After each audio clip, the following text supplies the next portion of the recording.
বহু ধরনের খেয়ে দেখেছেন, তো এভাবে কি খেয়ে দেখেছেন কখনো? তো এখন আপনারা আমার রেসিপি হয়ে গেছে, অনেক সুন্দর হয়েছে। আসসালামু আলাইকুম। আমি আজকে দেখাবো আপনাদের ডিমের সাথে আলু রান্না করে। তো আপনারা বহু ধরনের খেয়ে দেখেছেন, তো এভাবে কি খেয়ে দেখেছেন কখনো? তো চলেন যাই আরম্ভ করি। এর জন্য কি করতে হবে, প্রথমে আমি এখানে আলু নিয়েছি, ছোট ছোট করে টুকরো করে ছিলিয়ে নিয়েছি। আর এখানে আমি 3টে ডিম নিয়েছি। আপনারা চাইলে ডিমটা কম বেশি করে নিতে পারেন। এবার আলুগুলো সেদ্ধ করে নিব। আর ডিম কিভাবে সেদ্ধ করে হয় আপনারা জানেনই। আমি এখানে কড়াইয়ে জল দিয়ে নিয়েছি, এখানে দিয়ে নিয়েছি আলু ডিম। এবার এগুলো আমি হালকাভাবে সেদ্ধ করে নিব। আর এগুলো হালকাভাবে সেদ্ধ হয়ে গেছে, আমি এবার এগুলো নামিয়ে নিব। আলুটা সেদ্ধ হয়ে গেছে, আমি নামিয়ে নিয়েছি। এবার এটাকে এভাবে গালিয়ে নিব। আমি এইভাবে আলুগুলো গালিয়ে নিয়েছি, গালিয়ে নেওয়া হয়ে গেছে।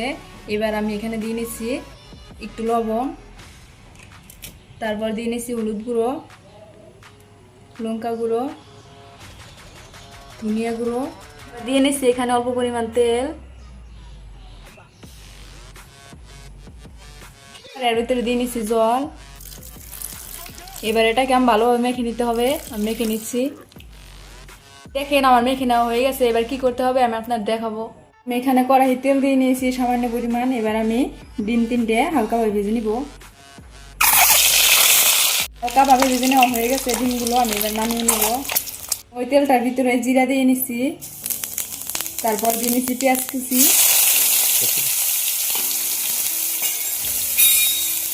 পেঁয়াজগুলো হালকাভাবে ভেজে নেওয়া হয়ে গেছে। এবার এখানে আমি দিয়ে দিব লঙ্কা গুঁড়ো, ধনিয়া গুঁড়ো, হলুদ গুঁড়ো, সামান্য একটু লবণ।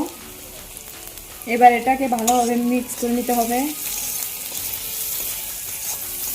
পেঁয়াজগুলো আমি ভালোভাবে ভেজে নিয়েছি। এবার আমি যেটা আলু রেখেছিলাম ওই আলুটা এর ভিতরে দিয়ে দিব।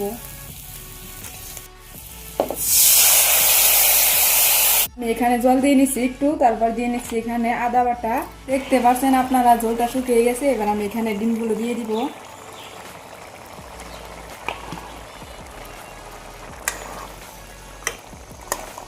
দেখতে পাচ্ছেন আপনারা আমার আলুর সাথে ডিম রান্না হয়ে গেছে। তো দেখতে অনেক সুন্দর লাগছে, আপনারা চাইলে বানিয়ে নিতে পারেন।